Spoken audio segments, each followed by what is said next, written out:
வணக்கம், நான் Guna Mathivanan, simply current அஃபேர்ஸ்னுடைய ஃபவுண்டர் டைரக்டர்.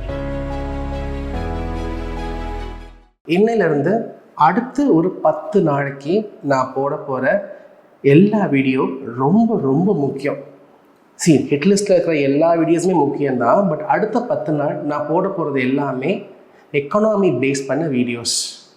இது ஏன் ரொம்ப முக்கியம்னு சொல்கிறேன்னா, நம்ம எல்லாருக்குமே தெரியும், February மாதம் பட்ஜெட் தாக்கல் பண்ணுவாங்க. அந்த பட்ஜெட் அதுக்கு ஒரு நாள் முன்னாடி எக்கனாமிக் சர்வேவும் தாக்கல் பண்ணுவாங்க.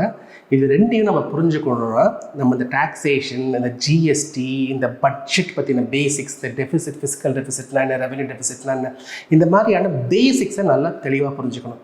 ஸோ அடுத்த 10 நாள் நான் இதான் பண்ண போகிறேன். இந்த 10 நாள் வீடியோஸை நான் 2 பார்ட்டாக பிரிச்சுக்கிறேன். மொதல் பார்ட் பார்த்தீங்கன்னா, நம்ம ஜிஎஸ்டி பற்றி பார்க்க போகிறோம். ஜிஎஸ்டி அண்ட் ஜிஎஸ்டி பேசிக்ஸ், சரிங்களா? அதாவது ஃபஸ்ட்டு நம்ம டேக்ஸ்னால் என்ன, சேல்ஸ் டேக்ஸ்னா என்ன, வேட்னா என்ன, வேட்டுக்கும் ஜிஎஸ்டிக்கும் என்ன சம்மந்தம், என்ன வித்தியாசம், ஜிஎஸ்டினா என்ன, அது எப்படி நடைமுறையில் இருக்குது, இப்போ ஜிஎஸ்டி 2.1 சொல்லியிருக்காங்களே அப்படின்னா என்ன, இதை பற்றி அடுத்த ஒரு 4-5 வீடியோ முழுக்க ஜிஎஸ்டி பற்றி தான் இருக்கும்.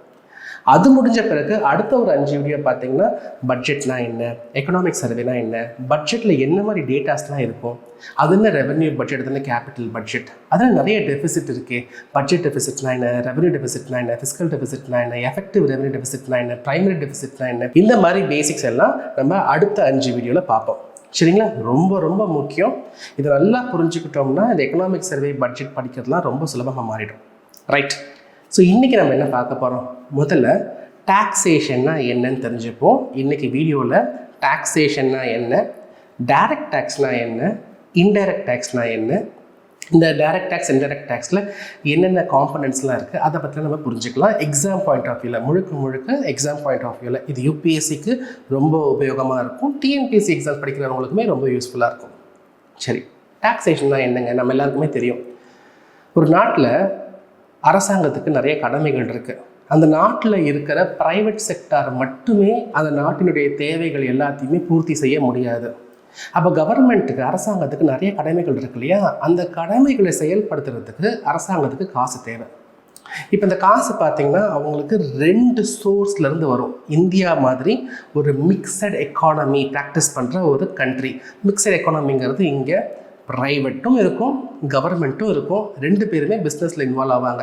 ஸோ இந்த மாதிரி ஒரு மிக்சட் எக்கானமியில் கவர்மெண்ட் பார்த்திங்கன்னா அவங்களுக்கு நான் சொன்ன மாதிரி நிறைய கடமைகளை நிறைவேற்றுறதுக்கு அவங்களுக்கு காசு தேவை. அந்த காசு 2 வகையாக வரும். ஒன்று என்னென்னா, கவர்மெண்ட்டே நேரடியாக சில பிஸ்னஸ் பண்ணுவாங்க. இப்போ பார்த்தீங்கன்னா ரயில்வேஸ் எடுத்துக்கோங்க. இப்போ கவர்மெண்ட் வந்து ரயில்வேஸ் ரன் பண்ணுறாங்க, அதன் மூலிமா வருமானம் வருது. இப்படி கவர்மெண்ட்டே நேரடியாக பிஸ்னஸ் பண்ணி காசு சம்பாதிப்பாங்க. இதை நான் டேக்ஸ் ரெவென்யூ அப்படின்னு சொல்லுவோம். இன்னொன்று பார்த்தீங்கன்னா, கவர்மெண்ட் டாக்ஸேஷன் மூலயமா வருமானம் ஈட்டுவாங்க, அது டேக்ஸ் ரெவென்யூன்னு சொல்லுவோம். நான் டேக்ஸ் ரெவென்யூ நிறையா இருக்குது.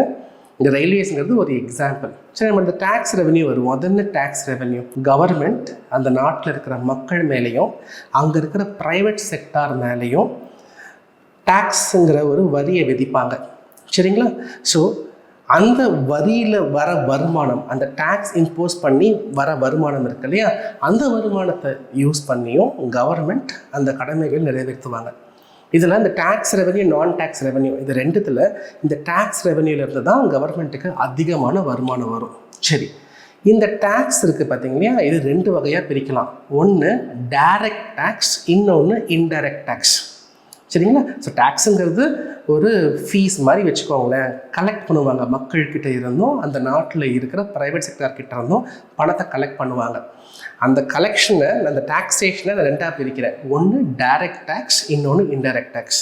சரி, என்ன சார் வித்தியாசம் டைரக்ட் டேக்ஸ்க்கும் இன்டைரக்ட் டேக்ஸ்க்கும்? எல்லாருக்குமே இந்த வார்த்தைகள்லாம் தெரியும், ஆனால் முழு தெளிவு இருக்காது. நம்ம அதை புரிஞ்சுக்கலாம். இப்போது ஒரு எக்ஸாம்பிள் எடுத்துக்கோங்க. கவர்மெண்ட் என் மேலே டேக்ஸ் போடுறாங்க. குணா, இந்த பணத்தை நீ கட்டு, டேக்ஸ் போடுறாங்க என் மேலே. சரிங்களா? அந்த பணத்தை நான் தான் கட்டுறேன், என் பாக்கெட்லேருந்து நான் தான் கட்டுறேன்னு வச்சுப்போமே, இதுக்கு பேர் டைரக்ட் டேக்ஸ். சரி, என்ன சொல்கிறீங்க? இப்படி தானே எல்லா டேக்ஸுமே இருக்கும்? அப்படி தான் இருக்கும், பட் சில வித்தியாசங்கள் இருக்குன்னு நான் எக்ஸ்பிளைன் பண்ணுறேன். நல்லா புரிஞ்சுக்கோங்க. கவர்மெண்ட் ஏன் மேலே டேக்ஸ் இம்போஸ் பண்ணுறாங்க, நான் தான் பாயிண்ட் ஆஃப் இம்பேக்ட். இதுதான் பாயிண்ட் ஆஃப் இம்பேக்ட். கவர்மெண்ட் யார் மேலே வரி போடுறாங்களோ அதான் பாயிண்ட் ஆஃப் இம்பேக்ட். சரி, யார் அந்த வரியை கட்டுறாங்க? குணா மேலே தான் டேக்ஸ் போட்டிருக்காங்க. குணா தான் அந்த வரியை கட்டுறாரு. அந்த பாயிண்ட் யார் வரியை கட்டுறாங்களோ அதுதான் பாயிண்ட் ஆஃப் இன்சிடென்ஸ் அப்படின்னு நம்ம சொல்லுவோம். குணா மேலே வரியை போடுறாங்க, குணாவே வரியை கட்டுறாரு. இதுக்கு பேர் டைரக்ட் டேக்ஸ்.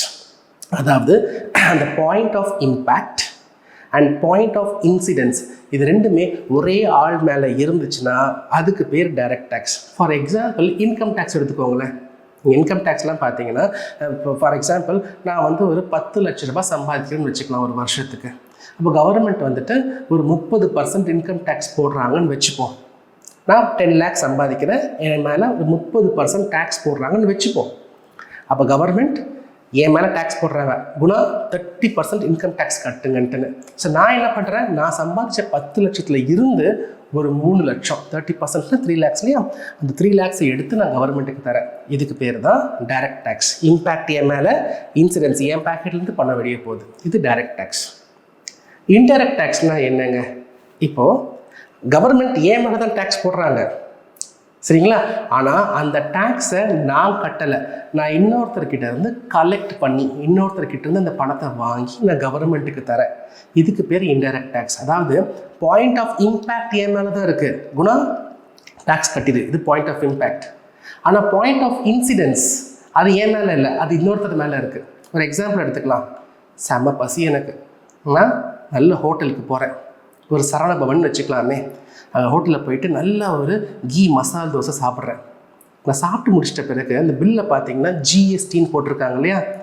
இந்த ஜிஎஸ்டி பார்த்தீங்கன்னா சரவணபவன் மேலே போடப்பட்டது. அதாவது கவர்மெண்ட் அந்த ஹோட்டல்கிட்ட சொல்கிறாங்க, இங்கே பாருங்கள் ஜிஎஸ்டி நீங்கள் வந்துட்டு கட்டணும்னு சொல்லிட்டு. சரவணபவன் என்ன பண்ணுறாங்க, அவங்க கஸ்டமர் வராங்க இல்லையா, யாருக்கு நான் போகிறேன், நான் தோசை சாப்பிட்றேன் இல்லையா, அப்போ ஏன் பில்லில் பார்த்தீங்கன்னா 100 ரூபா தோசை வச்சுப்போமே, அதாவது 5% ஜிஎஸ்டின்னு போட்டு 105 ரூபா வாங்குவாங்க. டேக்ஸ் சரவணபவன் கட்டணும். ஆனால் அந்த டேக்ஸை யார் உண்மையிலே கட்டுறா, யார் உண்மையிலே அதுக்கு பணத்தை கொடுக்குறாங்க, நம்ம போய் சாப்பிட்றோம் இல்லையா, அந்த கஸ்டமர்ஸ் தான் அந்த பணத்தை கொடுக்குறாங்க. பாயிண்ட் ஆஃப் இம்பேக்ட்டுங்கிறது சரவணபவன் மேலே இருக்குது, ஆனால் பாயிண்ட் ஆஃப் இன்சிடென்ஸுங்கிறது அந்த ஹோட்டலில் சாப்பிட்றவங்க மேலே இருக்குது.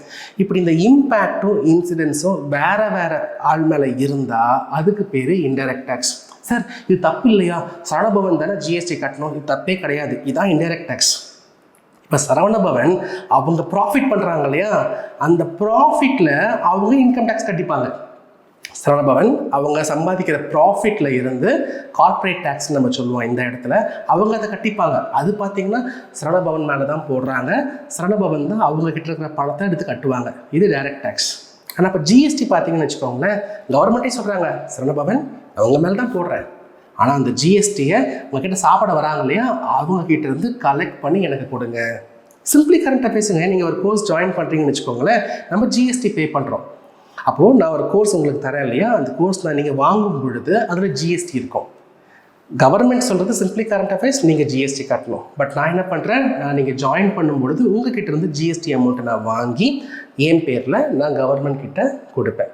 இதுக்கு பேர் தான் இன்டைரக்ட் டேக்ஸ். ரொம்ப சிம்பிள். அந்த பாயிண்ட் ஆஃப் இம்பேக்ட் நம்ம சொல்கிறோம் இல்லையா, point of impact and point of incidence, இது ரெண்டுமே ஒரே ஆள் மேலே இருந்துச்சுன்னா அது direct tax. Point of impact ஒருத்தர் மேலே, பாயிண்ட் ஆஃப் இன்சிடென்ஸ் இன்னொருத்தர் மேலே இருந்துச்சுன்னா அதுக்கு பேர் இன்டைரக்ட் டேக்ஸ். அவ்வளோதான்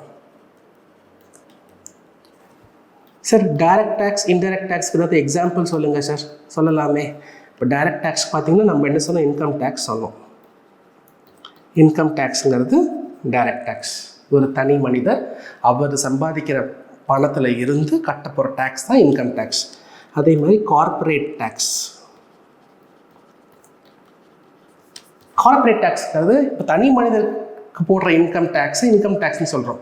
ஒரு பெரிய நிறுவனம் அவங்க சம்பாதியத்தில் நம்ம போடுற டேக்ஸை கார்ப்பரேட் டேக்ஸ் அப்படின்னு நம்ம சொல்லுவோம். இதே மாதிரி இப்போ கேபிட்டல் கெயின்ஸ் டேக்ஸ்னு இருக்குங்க. Capital gains tax. Capital gains tax தான் இப்போ ஃபார் எக்ஸாம்பிள் நான் ஒரு வீடு வாங்குகிறேன். இந்த வீடு நான் வாங்கும்போது 10 லட்சம், ஒரு 20 வருஷம் முன்னாடி வாங்கின வீடுங்க, 10 லட்சம். அதை நான் விற்கிறேன்.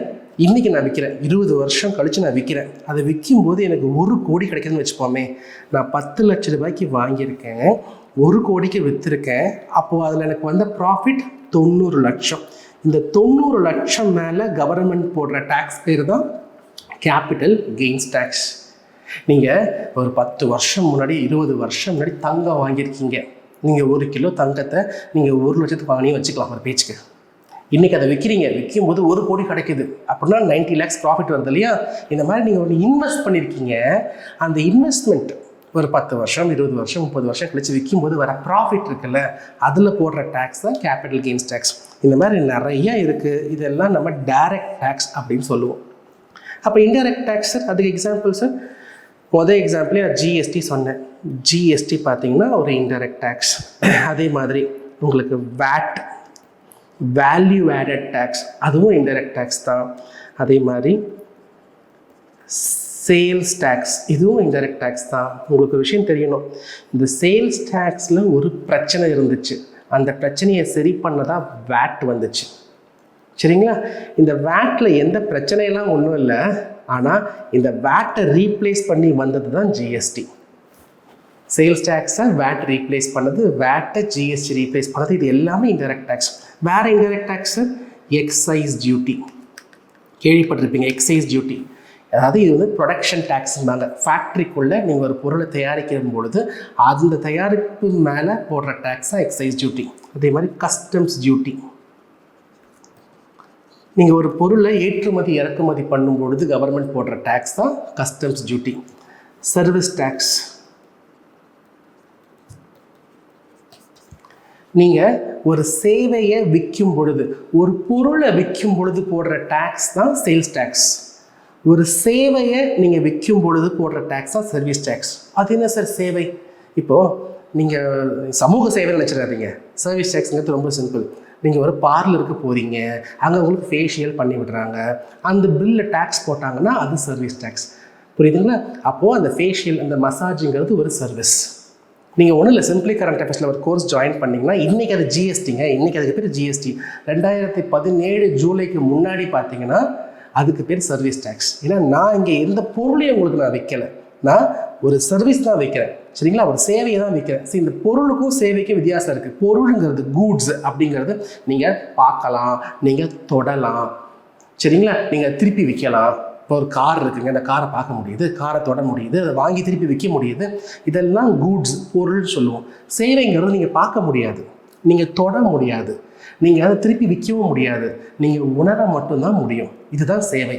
ஃபார் எக்ஸாம்பிள், நீங்கள் பார்லருக்கு போகிறீங்க, உங்களுக்கு மசாஜ் பண்ணி விடுறாங்க, அதை நீங்கள் உணர தான் முடியும்.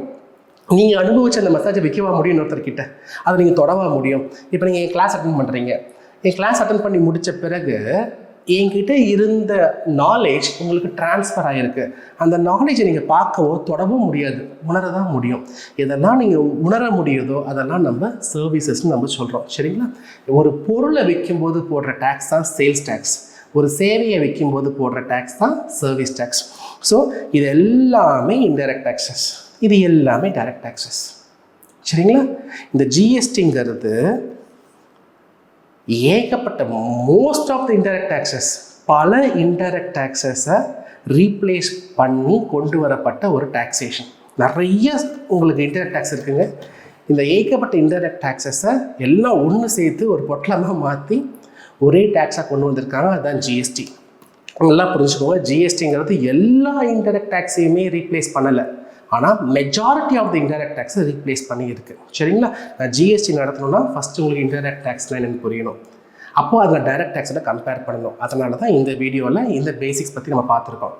நெக்ஸ்ட் வீடியோவில் என்ன பண்ண போகிறேன்னா, நான் சொன்னேன் இல்லையா, அந்த சேல்ஸ் டேக்ஸில் ஏதோ ஒரு பிரச்சனை. அது என்ன பிரச்சனை? அந்த சேல்ஸ் டேக்ஸை ரீப்ளேஸ் பண்ணது தான் வேட். அப்போ அந்த வேட் அந்த பிரச்சனையை எப்படி சால்வ் பண்ணுச்சு? சரிங்களா? அப்போ வேட் சால்வ் பண்ணிடுச்சு. அப்போ ஜிஎஸ்டிங்கிறது என்ன? ஜிஎஸ்டி தான் அந்த வேட்டை ரீப்ளேஸ் பண்ணிச்சுன்னு நான் சொன்னேன் இல்லையா? அப்போ ஜிஎஸ்டிங்கிறது என்ன? இதை பற்றின டீட்டெயில் வீடியோ நம்ம அடுத்த ஹிட்லிஸ்ட் டாப்பிக்கில் பார்க்கலாம். இந்த டாபிக் உங்களுக்கு நல்லா புரிஞ்சிருக்கணும்னு நம்புகிறேன்.